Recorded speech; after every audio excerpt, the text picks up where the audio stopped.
bisa menambah nilai kalian. Baik, Bapak akan jelaskan sedikit. Tadi kalian sudah menjelaskan, sudah sangat bagus, ya, sudah bisa membantu teman-temannya untuk mengingat juga pelajaran yang sudah kita pelajari. Nah, jadi waktu yang lalu kan kita sudah mempelajari tentang urutan-urutan itu ya, urutan-urutan daripada waktu atau timeline ya, timeline mulai dari penciptaan sampai kepada era setelah pembuangan, yaitu pembangunan bait suci yang kedua. Karena memang sampai disitulah akhir daripada perjanjian lama, yaitu sampai pembangunan bait suci yang kedua, di mana pada Alkitab perjanjian lama kalian itu berakhir dengan kitab Maleaki. Itu sudah era pembangunan bait suci yang kedua. Setelah itu kemudian ada kekosongan selama 400 tahun, ya, 400 tahun itu antara PL dan PB, ya, itu biasanya disebut juga dengan istilah periode, sering disebut dengan periode intertestamental ya, periode intertestamental. Nah, ini nggak harus dihafal, cuman supaya kalian tahu aja, periode intertestamental ya. Intertestamental ini antara perjanjian lama dan perjanjian baru itu jaraknya sangat jauh sekali, 400 tahun ya. Dan ketika itu seolah Tuhan itu tidak berbicara, karena pada saat itu tidak ada nabi-nabi, seperti halnya pada era perjanjian yang lama. Tetapi kemudian setelah 400 tahun tersebut muncullah Nabi Yohanes ya. Di awal kitab perjanjian baru itu ada muncul Nabi Yohanes. Yohanes siapa? Yohanes Pembaptis ya, Yohanes Pembaptis.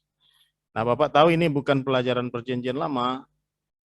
Ya, ini bukan pelajaran perjanjian lama, tetapi ya mungkin kalian perlu tahu-tahu sedikit ya supaya lebih familiar dengan Alkitabnya begitu ya.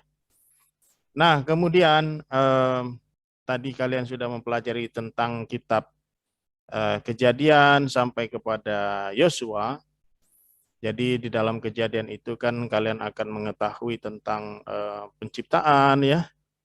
Kalian tahu di sana tentang penciptaan. Lalu kemudian kalian mengetahui di sana tentang Abraham ya. Abraham itu lebih jelas nanti kalian lihat pada pasal 12 ya. Pada pasal 12 kalian akan lihat di sana tentang Abraham. Kemudian Abraham mempunyai anak bernama siapa? Ada yang tahu? Ishak, Pak. Ishak ya. Ishak, Pak. Ishak ya, Ishak. Ya, Ishak. Kemudian anaknya Ishak Esau dan Yakub. Esau dan Yakub, Pak. Esau dan Yakub ya. Begitu ya. Jadi ada Esau dan Yakub. Kalian sudah tahu ceritanya di dalam cerita-cerita di sekolah minggu ya. Esau dan Yakub. Nah, kemudian anak dari Esau dan Yakub. Anak dari Esau kita tidak tahu, tidak dapat banyak informasi, tidak banyak cerita lebih jauh, tapi anak dari Yakub siapa? Yusuf. Ya, ada Yusuf, tetapi selain daripada Yusuf, ada Ruben, Pak. Ruben, Simeon. Lewi, Pak. betul ya. Ada saudara-saudara Yusuf ya. Ya, dan saudara-saudara Yusuf. Yusuf ini terbilang paling kecil ya. Sebelum Benyamin ya. Saudara Yusuf ya. Nah, kemudian Yusuf setelah dibuang oleh saudara-saudaranya, dia dijual ke Mesir, tetapi saudara-saudaranya tidak menyangka ternyata Yusuf di Mesir itu justru menjadi seorang pejabat tinggi dia menjadi perdana menteri di Mesir, ya. Dia menjadi perdana menteri Mesir dan sangat dihormati karena dia bisa menafsirkan mimpi raja yang kemudian akibat daripada penafsiran yang dia lakukan, bangsa Mesir itu terbebas daripada bencana kelaparan, ya. Bencana kelaparan. Begitu, ya. Kemudian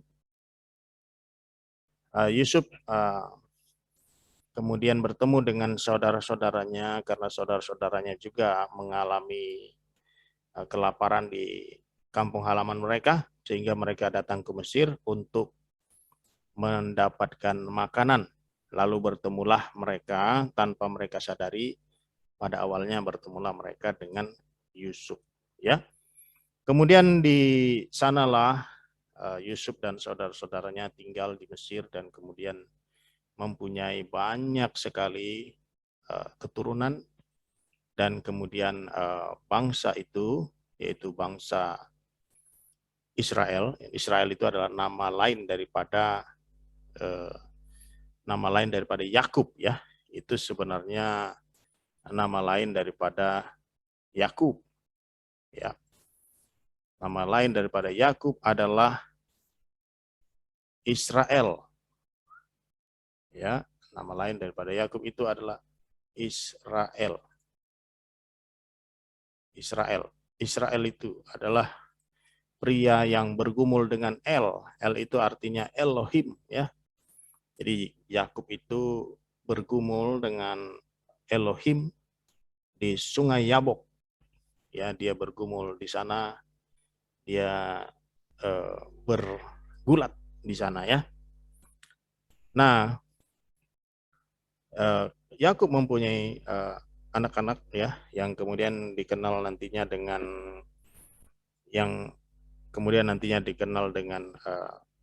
anak-anaknya tersebut dikenal dengan bangsa Israel, 12 suku Israel, ya. Dan kemudian mereka itu keluar di mereka kemudian setelah kematian daripada Yusuf, kemudian mereka diperlakukan dengan tidak baik oleh Firaun, ya, karena Firaun yang lama itu sudah ganti dengan Firaun yang baru, sehingga rasa hormat daripada Firaunnya sudah berbeda dengan Firaun yang lama, ya, seperti itu. Nah, kemudian mereka diperbudak, bangsa Israel yang kemudian bertambah banyak di Mesir itu, kemudian diperbudak di sana, ya. Dan kemudian di dalam era itu ada kisah Musa, ya. Musa itu adalah seorang daripada bangsa Israel juga yang dibesarkan di istana, ya, di istana Mesir, ya. Kemudian Musa itulah yang kemudian nantinya akan membawa Israel keluar dari Mesir, ya. Nah, itulah yang kita pelajari dalam kitab apa? Keluarnya bangsa Israel dari Mesir itu dipelajari dalam kitab apa? Ada yang tahu? Keluar, ya, sebagai namanya, sesuai namanya, ya, sesuai namanya, yaitu Keluaran, ya. Keluaran. Nah, kemudian setelah mereka keluar, lalu mereka kemudian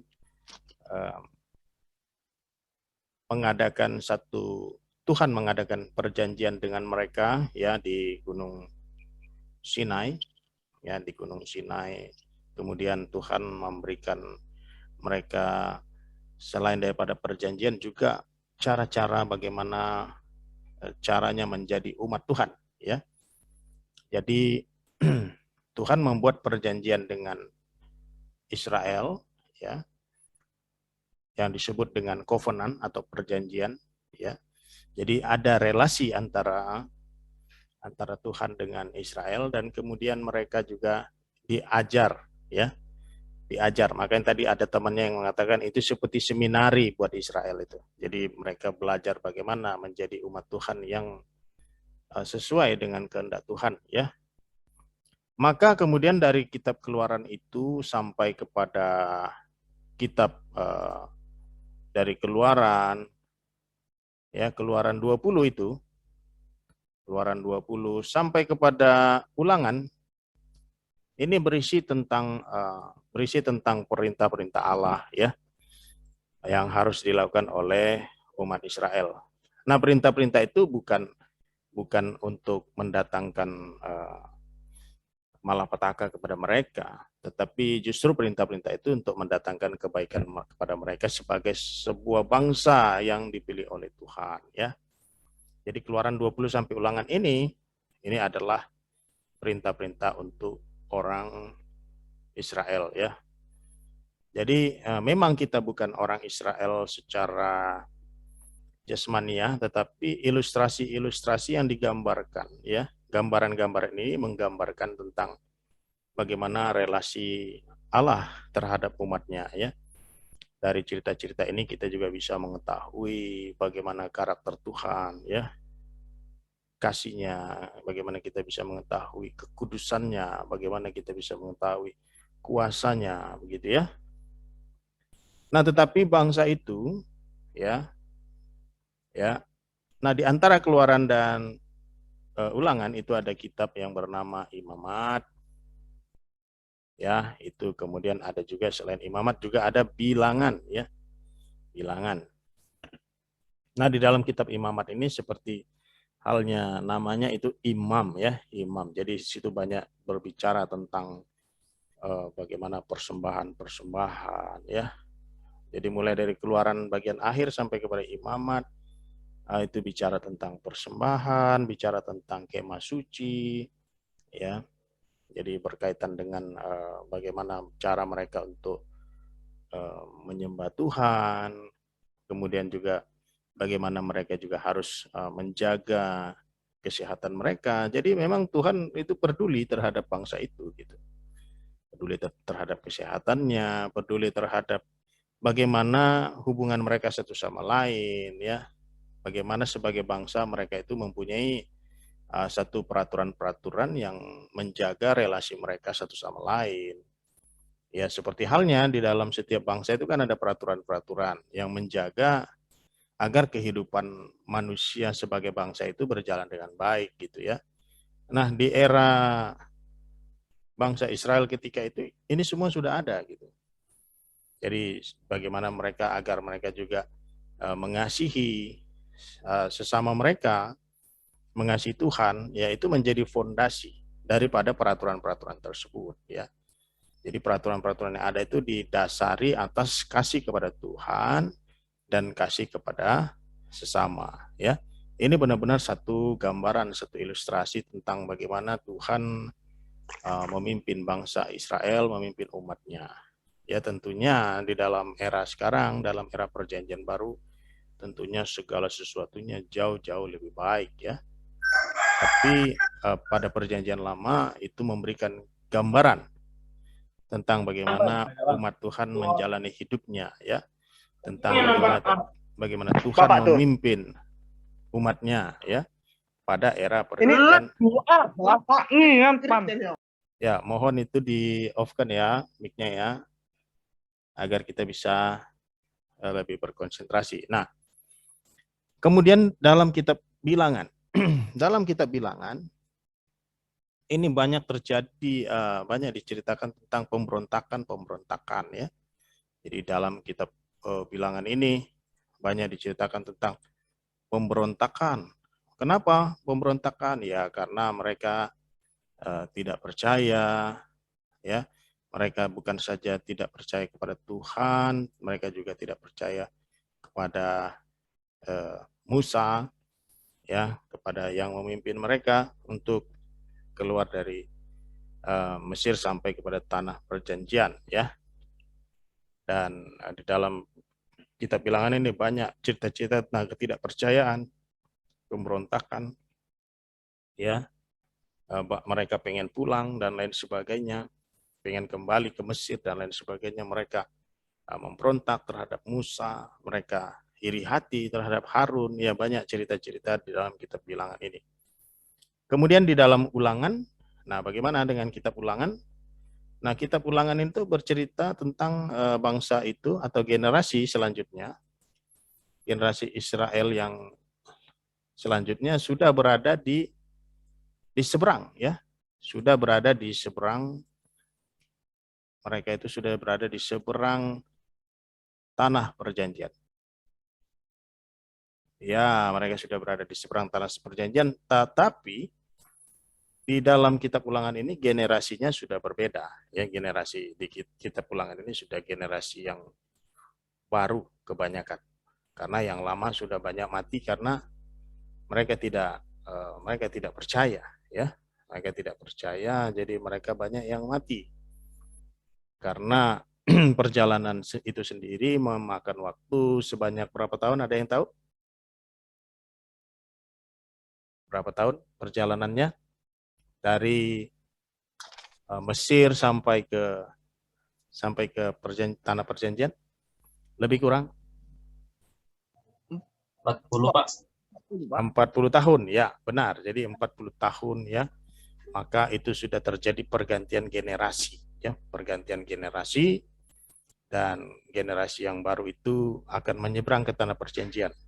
Dan di dalam kitab Ulangan inilah Musa berkhotbah, meyakinkan, menasihati generasi yang baru itu agar mereka menjadi generasi yang baik, yang percaya kepada Tuhan. Bukan saja agar mereka siap untuk menyeberang ke tanah perjanjian, tetapi juga bagaimana cara hidup mereka nanti di tanah perjanjian itu, ya. Nah, kemudian Musa meninggal, ya.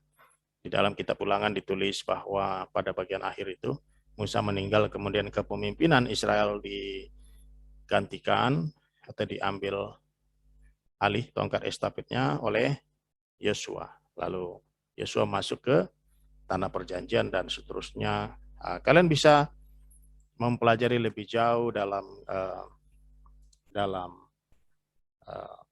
Alkipedia, atau kalau kalian mau mendapatkan gambaran berupa kartun, ya, tapi animasinya sangat bagus kalau menurut Bapak, itu kalian bisa melihat di Bible Project, ya, Bible Project. Ya, kalian bisa cari di Bible Project Indonesia. Ya, Bible Project Indonesia. Kalian bisa melihat di situ ringkasan daripada kitab Perjanjian Lama. Ya, mulai dari Kejadian, ya, sampai sepertinya sudah sampai semua, ya, sudah sampai Maleakhi, ya, sudah banyak di situ, ya. Jadi kalian bisa mendapatkan gambaran-gambaran besarnya. Nah, kenapa ini penting? Supaya kalian bisa memahami Alkitab dengan baik, karena tanpa memahami Perjanjian Lama dengan baik, maka kalian tidak dapat memahami Alkitab dengan lengkap, ya, karena Alkitab itu terdiri dari Perjanjian Lama dan Perjanjian Baru, dan Perjanjian Lama dan Perjanjian Baru juga tidak dapat dipisahkan, ya, itu berkaitan satu sama lain, ya. Di dalam Perjanjian Baru berbicara tentang Yesus, dalam Perjanjian Lama berbicara tentang nubuat-nubuat, ya, prainkarnasi Yesus, kemudian juga Kristofani, ya, daripada Yesus, ya. Jadi itu semuanya berkaitan, ya. Kemudian juga pengharapan-pengharapan tentang Mesias yang akan datang yang mengacu kepada Yesus, ya. Jadi memang itu tidak bisa dipisahkan. Jadi makanya kita belajar pada semester ini belajar Perjanjian Lama dulu, ya. Tetapi paling tidak dari sini kalian bisa mengetahui bahwa Tuhan menyatakan dirinya melalui peristiwa-peristiwa sejarah ini. Jadi dari peristiwa-peristiwa sejarah ini kalian bisa mengetahui bagaimana Tuhan menyatakan dirinya, ya. Bagaimana Tuhan menyatakan dirinya mulai dari awal sampai nanti kepada Perjanjian Baru sampai kepada era kita. Dan nanti kalian juga bisa mengetahui bahwa Tuhan mempunyai rencana untuk memberikan anugerah keselamatan bukan saja kepada Israel, tetapi juga kepada bangsa-bangsa yang bukan Israel, termasuk juga kita, ya. Nah, itulah sebabnya kita penting untuk mempelajari ini semua, ya. Kita bersyukur karena Allah bekerja mulai dari dahulu sampai sekarang. Dia menyatakan dirinya, ya, dia mempunyai rencana yang baik untuk kita. Ya, dia memberikan pengharapan, keselamatan kepada kita.